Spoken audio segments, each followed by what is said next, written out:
아이고, 뭐 귀한 시간 내주셔서 고맙습니다. 예, 예, 예. 아, 예. 나만 이거 이건 안 해.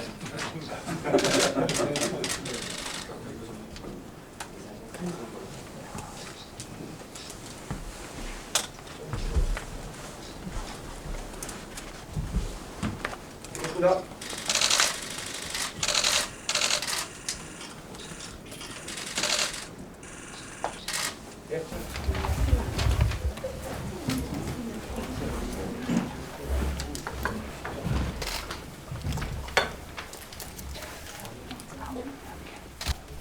선거운동 기간에 왔다 갔는지는 모르겠어요.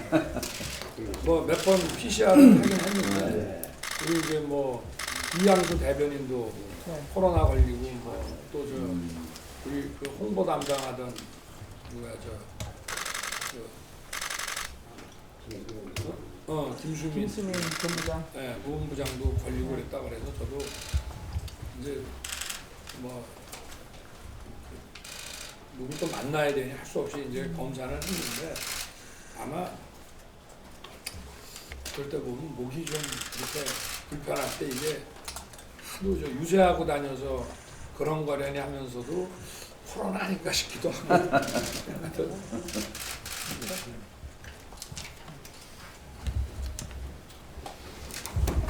근데 요새는 그 코로나 걸려도 어디서 왜 걸렸는지 모르는 경우도 많잖아요. 하도 숫자가 많아서 네. 구청에 연락이 이제 응대를 잘 못한다. 그러니까 이제 그 대충 자기는 뭐 짐작은 할 수 있지 않습니까? 누가 누구를 만났는데 그 사람이 확진이 돼서 나도 검사해보니까 그런 것도 잘 없고 계속 집에만 있는데도 연세 드신 분들은 그냥 집에만 가만히 있고 가족 중에 누구 없는데도 걸리시는 분들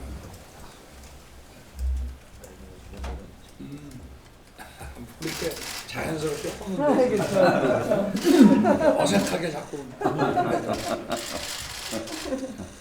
아니 이렇게 그 아주 바쁘실 텐데 이렇게 귀한 걸음 해주셔서 고맙습니다. 제가 중기협회하고 그 병총하고 또 상인은 찾아뵀는데 중견기업협회하고 무역협회 전경련은 제가 선거 때는 못 가는 것 같습니다. 네. 오늘은 뭐 제가 말씀드리기보다 우리 경제에 계신 분들 애로사항이나 좀 정부에 바라는 이런 말씀을 좀 듣기 위해서 모신 거니까 다만 이제 저는 우리나라가 이제는 지금도 진행되고 있지만 정부 주도에서 이제 민간 주도 경제로 완전히 탈바꿈을 해야 되고 그리고 자유시장 경제에 대한 그 어떤 믿음이라든가 이런 걸 너무 강하게 가지고 있습니다. 정부는 인프라를 만들고 뒤에서 도와드리고 기업이 앞장서서 큰 기업이든 작은 기업이든 일자리 만들어내면서 투자도 하고 이렇게 뭐 기업이 커가는 게 나라가 커가는 거 아니겠습니까? 뭐 경제 성장이라는 게 사실 쉽게 말해보면 뭐 경제학적으로 소득이 올라가는 게 경제 성장인데 그게 결국은 기업이 성장하는 게 경제 성장 아니겠습니까? 기업이 더 자유롭게 판단하고 자유롭게 투자하고 이렇게 해서 기업이 성장할 수 있는 그런 정부는 제도적인 방해 요소를 제거하는 것을 최고 도와드린다는 것도 좀 제가 볼 때는 쉽지 않은 얘기고 기업이 자유롭게 활동하는 것을 방해하는 요소들이 있다면 그런 것들을 제거해 나가는 것이 가장 정부가 해야 될 일이 아닌가 싶고요. 여러 가지 그런 방해 요소들이 어떤 것인지 많이들 느끼고 아실 테니까 그런 것들을 좀 앞으로도 계속 조언을 좀 해주십시오. 당선인 앞에서 말씀드린 것에 대해서 좀 적어왔습니다. 먼저 당선되신 것을 대통령으로 축하드립니다. 당선인께서 지난 12월 경청을 방문하셨을 때 기업인들이 공감하는 말씀을 많이 해주셔서 기업인들이 큰 힘을 얻었고 이에 대한 기대도 큰 상황입니다. 오늘날 세계는 기술이 빠르게 발전하고 있습니다. 디지털 기술의 혁신이 다양한 분야의 신산업을 태동시키고 경제사회 구조의 변화를 일으키고 있습니다. 이러한 급격한 변화에 기업들이 대응하고 생존하기 위해서는 무엇보다 역동적인 경제활동을 펼칠 수 있는 기업 환경의 구성이 절실합니다. 또한 최근 코로나 확진자 급증에 어려움이 커지고 있는 가운데 추후 이로 인한 문제점들을 극복하고 국민들의 아픔을 치유하는 것도 국가적 과제로 남아있는 상황입니다. 이렇게 어려운 환경 속에서 주님을 맡아 마음이 무거우시겠지만 기업인의 한 사람으로서 이 자리를 빌어서 몇 가지 건의드리겠습니다. 먼저 우리나라는 기업 규제가 너무 많아 기업 활동에 큰 걸림돌로 작용하고 있습니다. 기업의 국내 투자를 활성화하고 신산업에 대한 진입 장벽을 허물기 위해 규제 개혁이 시급합니다. 우리 국민들은 일하려는 의욕과 재능을 겸비한 사람들입니다. 규제가 완화되면 기업 활동이 활발해질 것이고 경제계가 일자리 창출에 더욱 매진할 수 있을 것입니다. 경제계는 오늘날 MZ 세대를 비롯한 국민들에게 새로운 일자리를 공급하는 것을 가장 큰 과제로 생각하면서 노력하고 있습니다. 저희 경청은 일자리 창출의 중요성에 비추어 앞으로 대통령님을 모시고 일자리 창출을 점검하고 논의하는 모임을 정기적으로 가졌으면 좋겠습니다. 노동법규도 시급히 개선이 필요합니다. 일자리의 모습이 점차 다양해지고 근로자의 니즈도 달라지고 있습니다. 노동법제는 시대의 요구에 맞게 대폭 개정되어야 합니다.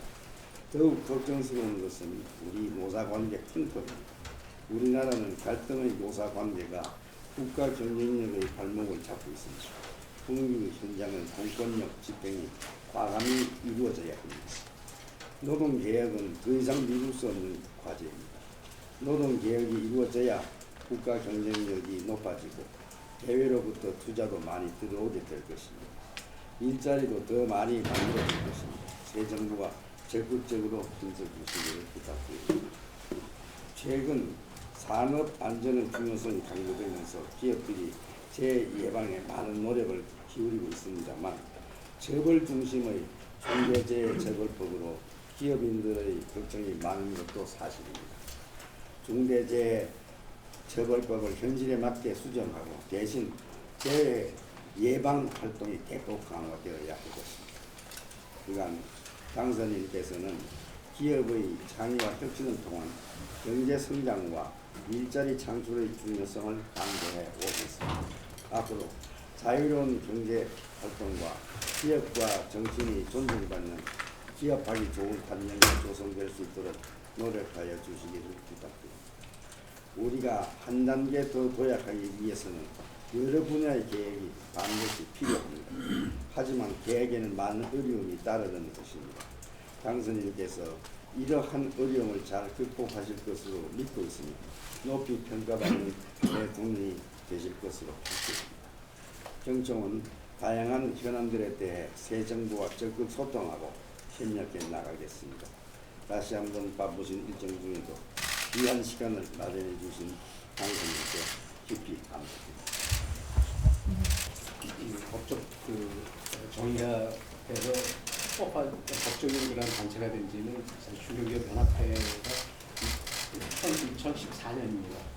2014년 이래 저희가 중견기업에 소속하는 그런 기업의 숫자가 한 3,000개 정도 남짓 있는데 2021년 말 기준으로 보면 중견기업 숫자가 한 5,500개 정도 되었습니다. 이거는 아마 저기 계신 중기중앙 김기중 회장께서 열심히 그 기업 활동 적극 도와주셔가지고 많은 중소기업이 중견기업으로 발전해 왔다라고 하는 것이 큰 이유가 아닌가 하는 생각입니다. 고맙습니다. 통계에 의하면 월 1년에 한 300개, 400개가 중소기업을 졸업해가지고 네. 중견기업으로 새로 입학을 하고 있습니다. 저희도 사실 더 성장해가지고 뭐 장경련이나 상위같이 대기업이 하는 그런 클럽으로 저희가 새로 가입시키는 게 저희 중견기업의 하나의 목표이기도 합니다. 중견기업 자체적으로도 세계적인 성장 기업으로서 세계적인 1등 기업으로서 존재하는 것뿐만 아니라 앞으로 중견기업 중앙에는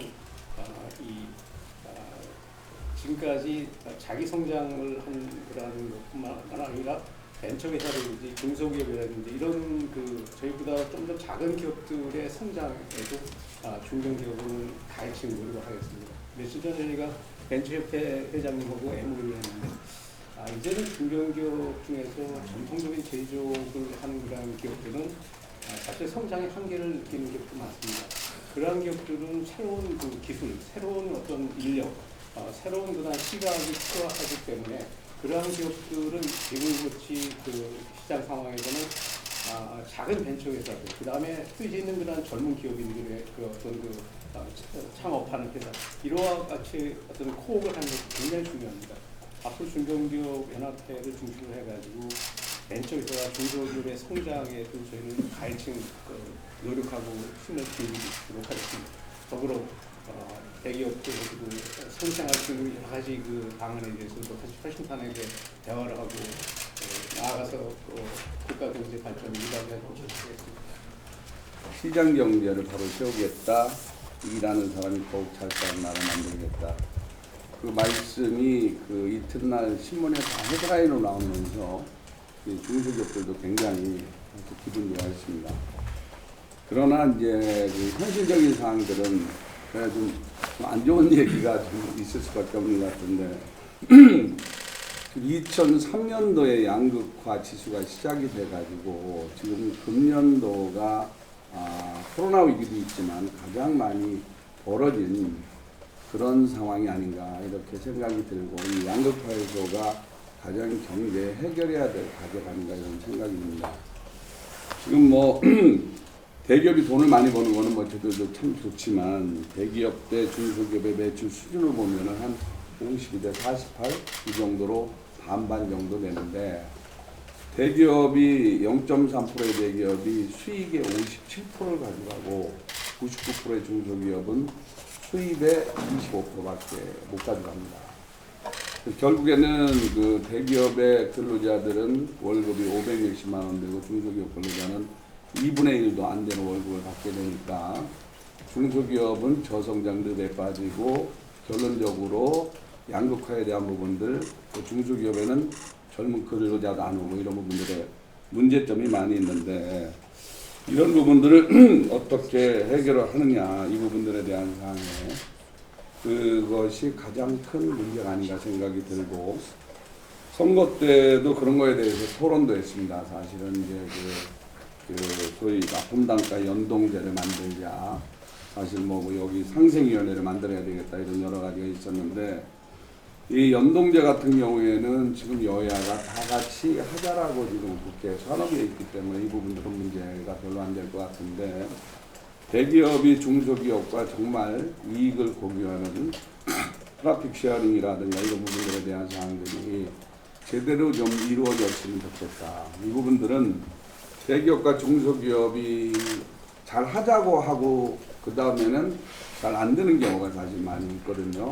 근데 다 그렇다는 것이 아니라 잘하는 예를 든다면은 요즘 납품 단가가 엄청 원자재가 오르면서 삼성 같은 데는 원자재를 대체로 사주고 그렇게 협조를 해주는 거 있는가 하면 원자재 값이 올라도 안 올려주는 그런 대기업들 이런 것 때문에 중소기업 불만이 점점 높아지는 거죠. 그리고 예를 든다면 포스코 같은 데는 작년에 단가를 5번이나 올렸다고 그러는데 상대적으로 이익은 사상 최대 이익이 나는 이런 좀 불합리한 내용들이 어느 기업이 나쁘다는 것이 아니라 좀 이제 좀 바뀌어져야 되는 거 아닌가 이런 생각이 듭니다.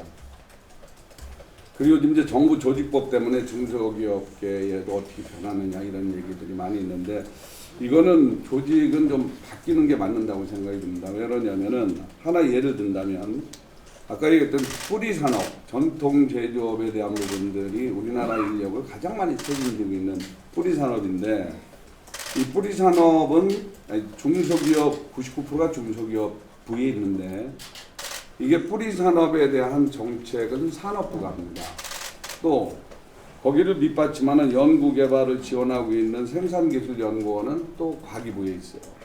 이렇기 때문에 이것이 현실적으로 정책적인 지원이라든가 여러 가지 연구개발 R&D 지원이 엇박자가 나고 있다. 이런 부분들에 대한 사항을 제대로 좀 잘 찾아서 해줬으면 좋겠다라는 얘기고요. 이제 마지막으로 중소기업들이 이제 협동조합을 중심으로 해서 이게 발전하고 있는 건데 업종별로 일본 인구가 1억 2천인데 협동조합이 3만 6천 개나 됩니다. 그리고 우리는 5천만 인구의 협동조합이 930개 정도 되는데 일본은 왜 저렇게 협동조합이 잘 되느냐? 공동 사업이 잘 되거든요. 공동 판매, 공동 물류, 공동 생산 이런 것들을 아주 잘하고 있는데 우리나라는 다른 거는 상관없는데 공동 판매에 대한 부분들을 이게 단합으로 봐가지고 이 부분들에 대해서 실질적으로 공정위가 이 단합의 그 과징금을 매기니까 공동 판매가 전혀 안 이루어지니까 전륜발이 협동조합이 되어 있습니다. 사실 일본은 공동 판매도 이게 협동조합이 공동 판매라는 게 B2B 기업 간의 거래거든요. 그렇기 때문에 그 공동 판매가 단합이라고 볼 수는 없다고 생각이 드는데 이것 때문에 중기부하고 거기 공정거래위원회하고 계속 서로 다툼만 있지 그게 해결이 안 되는 부분들이 있어서 정말 중소기업 발전을 시키려면은 협동조합 활성화를 해서 공동 판매에 대한 부분들이 원활해야 되는 것이 가장 중요하지 않나 이런 말씀드리고 마지막으로 한 가지는 우리 송경희 회장이 말씀하신 노동에 기울어진 운동장에 대한 부분들은 사실 최저임금도 대기업하는 상관이 없거든요. 대기업은 최저임금 못 주는 사람이 없습니다. 그 다음에 52시간도 이게 2교대를 해야 되는데 3교대를 해야 되는데 52시간 때문에 그러면은 3교대를 하려면 사람을 구해야 되는데 사람을 못 구하거든요. 그래서 그것도 중소기업에 해당되는 거고 또 마지막으로 중대재해처벌법도 실질적으로 대기업에 해당되는 건 미미하고 중소기업들이 하청력을 맡기 때문에 다 거기에 해당이 되는데 이 세 부분들에 대한 사항들은 정말로 개선이 돼야 아마도 이 부분 때문에 지난 정부 동안에 중소기업들이 가장 고통을 받지 않았나 이런 생각입니다. 이상입니다. 장선장께서 금방 모두 말씀에 정책의 언론을 모두를 다 알고 계시는 것 같습니다. 아마 앞으로 한국 기업들이 아마 바꿨고 열심히 아마 하면 더욱더 발전하리라고 생각하고 있습니다. 오늘 이 바쁘신 가운데도 경제계와 대화를 해주기 위해 귀중한 시간을 내주셔서 대단히 감사합니다. 지금 우리 경제는 성장 동력이 악화되는 가운데 4차 산업혁명에 대한 대응이 시급합니다. 코로나, 우크라이나 사태 등으로 인한 고유가와 공급망 위기도 큰 도전입니다. 이를 이겨내고 성장과 번영을 지속하기 위해서는 시장 경제의 활력이 무엇보다도 중요합니다. 상상력과 창의력이 4차 산업혁명 시대의 핵심 역량입니다. 그리고 그 바탕은 경제적 자유와 타격 규제라고 생각합니다. 기업인들의 창의와 혁신의 DNA를 마음껏 발휘할 수 있도록 과잉된 규제의 개선이 필요합니다. 글로벌 스탠다드에 맞지 않는 규제는 개선해서 우리 기업들이 외국 기업들과의 대등하게 경쟁할 수 있도록 해야 합니다. 아울러 노사아 간 힘의 균형과 산업 현장의 법치주의가 확립되어 기업들이 마음 놓고 투자할 수 있도록 해야 합니다. 안전은 물론 중요하지만 기업인들을 잠재적 범죄자로 취급하는 중대재해처벌법은 글로벌한 기준에 맞추어 보완이 필요하다고 생각합니다. 우리 기업인들도 불굴의 도전 정신으로 투자를 확대하고 신산업 발굴에 매진하겠습니다. 투자를 통해 성장을 촉진하고 양질의 일자리가 청년들에게 희망을 주겠습니다.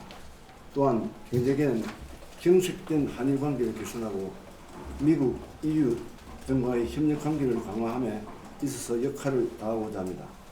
민간이 보유한 경제협력 채널과 네트워크를 활용하여 정부 간 협력이 활성화되도록 도움이 되도록 하겠습니다. 다시 한번 당선을 축하드리며 오늘 이 자리가 당선자께서 강조하신 통합과 번영의 시대를 이뤄주는 계기가 되었습니다. 감사합니다. 대통령 당선을 진심으로 축하드립니다. 예, 지난주 인수위 신속하게 꾸리시고 의욕적으로 일하는 모습을 보여주셔서 저희도 기대감이 상당히 큽니다. 향후 5년을 꾸려나갈 설계 작업을 시작하시는데 경제계에서도 힘 닿는 데 보지 못했습니다. 당선인께서 지향하시는 민간 주도의 역동적인 혁신 성장을 이루기 위해서는 투자와 노동, 교육 등 성장 요소를 좀 더 자유롭게 활용하고 결합하는 정책이 마련될 필요가 있습니다. 시장 경제가 활성화가 되는 것도 상당히 좋지만 어차피 대한민국은 또 다른 나라들과 다른 산업들과 경쟁도 해야 합니다. 그래서 민간의 협동이 필요한 부분이 상당히 있다고 또 저는 생각됩니다. 앞에서 시장 주도의 시장 경제 주도로 필요하다는 말씀들은 다 다른 회장님들께서 해주셨기 때문에 제가 조금 다른 각도에서 말씀 몇 가지 드리겠습니다. 하나는 소통입니다. 소통을 당선인께서도 상당히 강조하셨는데 민간이 갖고 있는 소통 플랫폼도 있습니다. 그래서 대한상의 플랫폼을 이라고 하는 것이 그래서 당선인께 바라는 제안을 한 1만 건 정도쯤 받았습니다. 그래서 들어온 제안들을 전부 캐터고라이즈도 해보고 그래서 이 정리돼서 많은 아이디어가 그 안에 있으니 이걸 재연집으로 정리해서 인수위에 이번 주 안에 전달을 하도록 하겠습니다. 그래서 이 온라인 소통 플랫폼을 꼭 반대로 만들고 민간은 민간대로 만들 필요는 없다고 생각합니다. 이것들이 합쳐져서 얘기가 되면 훨씬 더 진취적이고 소통이 원활한 형태로 저희 플랫폼을 만들 수 있을 것 같습니다. 또 하나 저희가 민간 합동으로 해야 되는 얘기가 경제 안보라고 생각합니다. 당선인께서 강조해 주셨지만 경제 안보는 이제 한 몸이라고 생각합니다. 그래서 우리나라도 반도체나 배터리, 그다음에 바이오 등 전략산업 육성에 시동을 걸고 계속 발전하고 있지만 좀 더 과감하고 전략적으로 생각해야 될 부분이 있다고 생각합니다. 그래서 미래 인프라 구축에 좀 더 신경 써주시고 산업 혁신에 관련된 핵심 전략을 논의하는 범정부 회의체도 민간으로 같이 참여를 하게 해주시면은 좀 더 이 정례적인 저희 회의를 통해서 저희 아이디어를 낼 수 있다고 생각합니다. 지금 글로벌 공급망에는 한국이 상당히 중요한 역할을 하고 있습니다. 하지만 좀 더 누구도 넘볼 수 없는 저희 핵심적인 원천 기술을 저희 스스로가 좀 더 만들어야 미래 안보에도 훨씬 더 튼튼하게 적용하리라고 생각합니다. 여기에 맞춘 국가 전략 사업의 발전이 필요로 합니다. 지난번 상임 간담회 때 오셔서 국가 발전에 어떤 영향을 주는지가 정책 결정의 최우선의 고려사항이라고 말씀하셨습니다. 당선인뿐만 아니라 많은 경제 관료, 공무원 모두가 또 혹은 또 민간의 참여자 모두가 이런 생각을 바탕으로 해서 저희가 함께 개선해나갈 부분과 해법을 찾아나갈 필요가 있습니다. 거기에 제가 조금 더 하나를 더 보태게 된다면 저희가 경제 안보 정책이 따로 있고 국가 전략 사업 부분이 따로 있고 또 되게 중요하게 돼야 되는 지역 경제를 살리는 일이 또 따로 있고 이렇게 보는 것보다는 이 세 가지가 한꺼번에 같이 보일 수 있도록 하면서 정책의 낭비나 재원이 없이 실제로 저희 경제 안보 문제, 지역 경제 살리는 것, 그다음에 또 국가 전략 산업이 같이 연계가 된다고 생각하면 훨씬 더 효율적으로 이 작업들을 진행할 수 있을 거라고 생각합니다. 그래서 민간의 활력이 좀 더 이런 정책에 참여할 수 있도록 길을 열어주시면 감사하겠습니다. 앞으로 대한상에도 그간의 경험을 살려서 좀더 돕도록 하겠습니다.